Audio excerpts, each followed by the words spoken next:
உலகத்திலேயே மிகவும் சிறந்தது தாய்ப்பாசம். தாய்ப்பாசத்துக்கு நிகர் வேறு எதுவுமே இல்லைன்னு தான் நாம் உண்மையாக சொல்லுவோம். யாரை கேட்டாலும் அதுதான் உண்மையும் கூட. ஆனால் அளவுக்கு அதிகமான ஒரு தாய்ப்பாசம் தன்னுடைய மகனுடைய திருமணத்தையே தள்ளி போட்டுது சாய்ராம். அதை பற்றி தான் நம்ம இந்த வீடியோவில் பார்க்க போகிறோம். அதுக்கு முன்னாடி நம்மளுடைய ஸ்ரீ துவாரகமாய் ஆலயத்தில் தினந்தோறும் மாலை 6 மணிக்கு சிறப்பு கூட்டு பிரார்த்தனை நடைபெறும். உங்கள் பிரார்த்தனைகள் எல்லாத்தையும் அனுப்பி வைங்க. நாங்கள் எல்லோரும் உங்களுக்காக பிரார்த்தனை பண்ணுவோம். பிரார்த்தனைகள் அனுப்ப வேண்டிய வாட்ஸ்அப் நம்பர் கீழே வரும். அதில் கண்டிப்பாக உங்கள் பிரார்த்தனைகள் அனுப்பி வைங்க. தாய்ராம் யாருக்காக பிரார்த்தனை பண்ணுறோமோ அந்த அவங்களுடைய பெயர் வயசு அனுப்பி வைங்க. நாங்கள் எல்லோரும் அவங்களுக்காக பிரார்த்தனை பண்ணுறோம். வாங்க நம்ம வீடியோக்குள்ளே போகலாம். தாய்ப்பாசம் உலகத்திலேயே மிகவும் சிறந்தது. அதுக்கு நிகர் வேறு எதுவுமே இல்லை. சமீபத்தில் ஜபல்பூரில் ஒரு படகு விபத்தில் தான் மகனை கட்டி பிடிச்சிக்கினே தன் குழந்தையை காப்பாற்றுறதுக்கு முயற்சி பண்ணி 2 பேருமே இறந்து போயிருக்கிறாங்க. கண்டிப்பாக அதுதான் தாய்ப்பாசம். தனக்கு இல்லைனா கூட தன் மகனை தன் பெற்ற பிள்ளைகளுக்காக உயிரை விடக்கூடிய தாய்கள் நிறைய பேர் இருக்கிறாங்க. எல்லா தாய்மார்களும் தம் மகனுக்காக தான் பாடுவாங்க, பிள்ளைகளுக்காக, தம் பெற்ற மகளுக்காக. அதுதான் தாய்ப்பாசம். எந்த ஒரு எதிர்பார்ப்பும் இல்லாமல் ஒரு இருக்குன்னா அது தாய்ப்பாசம் மட்டும்தான்வாங்க. அப்பேற்பட்ட தாய்ப்பாசமே ஒரு மகனுக்கு எதிராக வேலை செஞ்சது சாய்ராம். எனக்கு கிட்டத்தட்ட ஒரு 6 மாதத்துக்கு முன்னாடி ஒரு அம்மா ஃபோன் பண்ணாங்க. அவங்க என்ன ஃபோன் பண்ணாங்கன்னா, என் மகனுக்கு திருமணம் ஆகணும், வயசு 40 ஆயிடுச்சு சாய்ராம், நான் என்ன பண்ணுறதுனே தெரில. சிறு வயதிலேயே அவங்க திருமணம் ஆகி குழந்த பிறந்து ஒரு 3 வயசு 4 வயசுலேயே அவங்க கணவர் இறந்துட்டாங்க. இவங்க சிங்கிள் பேரண்ட்டாக இருந்து அந்த பிள்ளையை பயங்கர கஷ்டப்பட்டு வளர்த்துருக்குறாங்க. பல இடத்துல வருமானம் வந்து எவ்வளோ கஷ்டப்பட்டு நல்ல வேலையில் செஞ்சு அவரை இன்றைக்கி ஐடியில் வேலை செய்கிறாரு. நல்ல படிப்பு படிச்சிருக்கிறாரு. மாதம் இப்போ கிட்டத்தட்ட ஒரு 80,000 மேலே சம்பாதிக்கிறாராம். ஆனாலும் அவருக்கு திருமணம் நடக்கலை. கேட்டேன், சாயனா அம்மா 40 வயசு வரைக்கும் என்ன பண்ணீங்க? அவருக்கு 30 வயசுலேருந்தே பார்த்துருக்குறாங்க. 10 வருஷமாக பொண்ணு பார்த்துருக்குறாங்க. பொண்ணு வரும், ஏதாவது பிரச்சனையில் தள்ளி போயிடுது சாயனா, ஏதோ ஒரு ஜாதகம் பொறுத்த இல்லை, பொண்ணு பிடிக்கல, எங்களுக்கு பிடிக்கல, இப்படி நிறைய விஷயங்களை சொன்னாங்க. கிட்டத்தட்ட 20 பொண்ணுக்கு மேலே 20-25 பொண்ணுக்கு மேலே பார்த்துருப்பாங்க. ஆனால் எதுவுமே செட் ஆகலை. என் பையனுக்கு 40 வயசு ஆகிடுச்சு, எனக்கு பயமாக இருக்குது, நீங்கள் வேண்டிக்கிங்கன்னாங்க. சரி, பையனோட பேர் அவனுடைய ராசியில் அனுப்பி வைங்க, நான் பிரார்த்தனை பண்ணுறேன்னு சொல்லி பிரார்த்தனை பண்ணேன். அந்த அம்மா கிட்ட ஒரு விஷயத்த மட்டும் நான் சொன்னேன். இப்போ இந்த 6 மாதம் முன்னாடி பண்ணும்போது இப்போ ஒரு 2 வரன் வரும். அதில் உங்களுக்கு எது பெஸ்ட்டாக இருக்கோ அந்த வரனை பாருங்கள். ஆனால் ஒரே ஒரு விஷயம் மட்டும் நீங்கள் பண்ணாதீங்க. தயவு செஞ்சு நீங்கள் ஜாதகம் பார்க்கக்கூடாது. தயவு செஞ்சு நீங்கள் ஜாதகத்தை பார்க்கக்கூடாது. ஜாதகத்தை நீங்கள் பார்த்தீங்கன்னா திருமணம் நடக்காது. நான் திரும்ப பல முறை உங்களுக்கு எச்சரிக்கையாகவே சொல்கிறேன், ஜாதகத்தை நீங்கள் பார்க்காதீங்க. ஜாதகம் பார்க்காதீங்க. அந்த பொண்ணு பையன் உங்கள் பொண்ணுக்கு அந்த பொண்ணு பிடிச்சிருக்கோம், நீங்கள் எதிர்பார்த்த மாதிரி நல்ல பொண்ணே வரும். தயவு செஞ்சு அந்த பொண்ணை ஓகே பண்ணுங்கம்மா.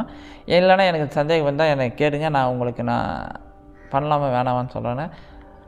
அதேமாரி அவங்களுக்கு ஒரு பொண்ணு வந்தது. அவங்க எதிர்பார்த்த மாதிரி நல்ல வசதி வாய்ப்புகள், நல்லா படிச்சிருக்கு, வீட்டுக்கு ஒரே பொண்ணு. பையனுக்கும் பொண்ணை பிடிச்சி, பொண்ணுக்கும் பிடிச்சிருக்கு. பொண்ணு வீட்டில் ஜாதகம் பார்த்தா உங்கள் ஜாதகத்தை கொடுங்க. ஏன்னா அவங்கள நாம் கம்பல் பண்ண முடியாது. அவங்க பார்த்துருக்குறாங்க, ஜாதகம் ஓகே ஆகிட்டு இருக்குது, அவங்களுக்கும் பிடிச்சிருக்கு.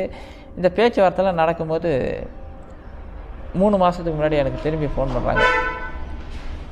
சாயனா, அந்த பொண்ணு நான் எடுத்து போய் ஜாதகம் பார்த்தேன், அது ஏதோ மிஸ்டேக் இருக்கான், எங்களுக்கு பிடிக்கல, பிரச்சனை வரும்னு ஜோசியர் சொல்லிட்டாரு. எனவே இந்த பொண்ணு என்ன நடக்குமான்னு எனக்கு பயமாக இருக்குது, வேறு ஒரு பொண்ணு அமையணும்னு சொல்லி வேண்டிங்கன்னாங்க. எனக்கு ஆச்சரியமான விஷயம். ஏன்னா அந்த பொண்ணோட ஃபோட்டோலாம் எனக்கு அனுப்புகிறாங்க. உண்மையே நல்லா இருக்குது, அவங்க சேர்ந்து வாழ்ந்தால் நல்லா இருப்பாங்க.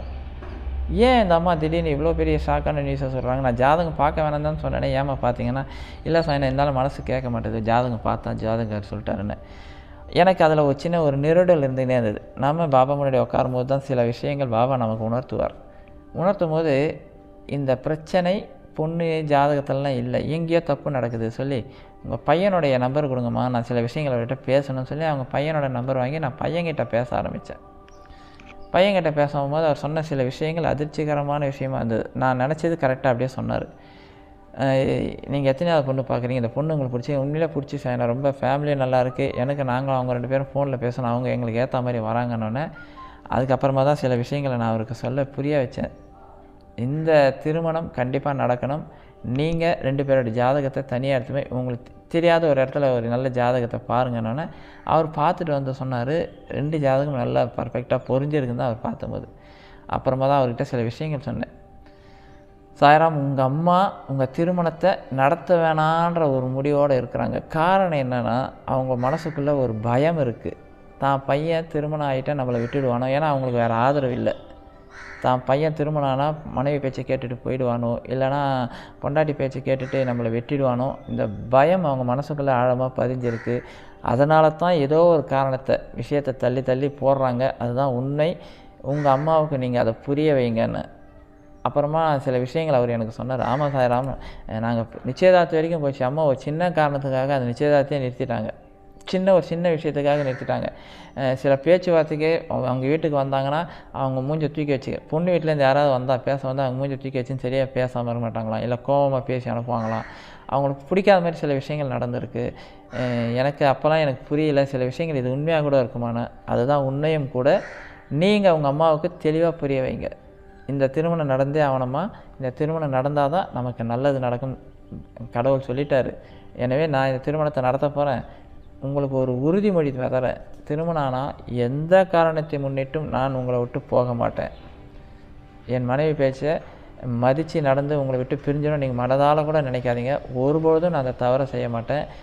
நீங்கள் இருக்கிற வரைக்கும் நான் உங்களை பாதுகாப்பேன்னு சொல்லி உறுதிமொழி கொடுங்கன்னு சொன்னேன். அவரும் அவங்க அம்மா கிட்ட கன்வின்ஸாக பேச சொன்னார். நேரடியாக பேசாமல், இல்லைம்மா இந்த பொண்ணு எனக்கு பிடிச்சிருக்கு, இதை நான் திருமணம் பண்ண போகிறேன், நீங்கள் பயப்படாதீங்க, திருமணம் ஆனாலும் நீங்கள் என்னை வளர்த்ததுக்கு எவ்வளோ கஷ்டப்பட்டீங்கிறத நான் நேரடியாக பார்த்துருக்கேன்.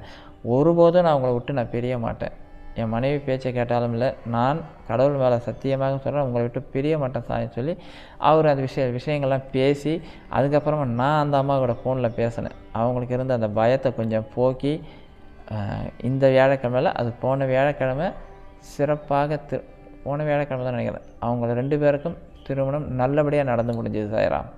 உண்மையிலே அந்த அம்மாவுக்கு மனசில் ஒரு பயம் இருந்தது, தான் மகன் தன்னை விட்டு போயிடுவானோ திருமணம் நடந்தால். இப்போ நிறைய இடத்துல கேட்குறாங்க, அவங்க வாழ்க்கையில் பல விஷயங்களை சந்திச்சிருப்பாங்க. அந்த பயம் என்ன ஆயிடுச்சுன்னா, அவங்களுக்கு இந்த திருமணத்தை தள்ளி தள்ளி தள்ளி தள்ளி போட ஆரம்பித்தாங்க. நம்மளை யாரும் சந்தேகப்படக்கூடாது, சந்தேகம் இல்லை, அளவுக்கு அதிகமான பாசம். அது தான் மகன் தன்னை விட்டு போயிடக்கூடாது. அளவுக்கு அதிகமான பாசமும் சில நேரங்களில் இந்த நிலைமையில் வரும். இது ஏதோ பையனுக்கு மட்டும்தான் நடக்கும் இல்லை, சில வீட்டில் பெண்களுக்கும் நடக்கும் சாய்ராம்.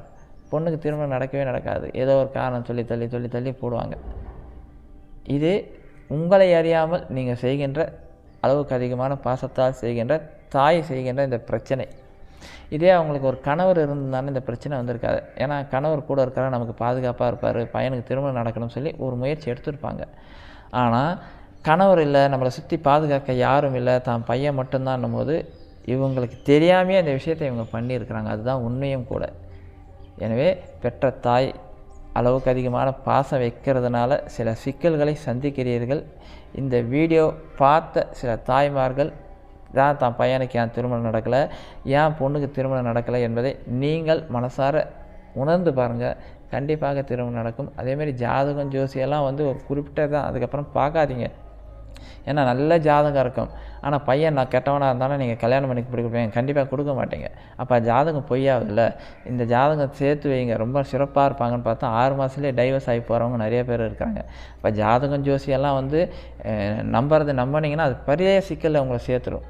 எனவே வாழ்க்கையில் கடவுள் மேலே நம்பிக்கை வைங்க, எல்லாம் நல்லதே நடக்கும் சொல்லி திருமணத்தை சேர்த்து வைங்க. பையனுக்கும் பொண்ணுக்கும் பிடிச்சிருந்தா திருமணத்தை பண்ணுங்கள், நல்லபடியாக நடக்கும். அளவுக்கு அதிகமான பாசமும் சில நேரங்களில் இப்படி சிக்கலை உருவாக்கும் என்பது தான் இந்த பதிவோட நோக்கம்.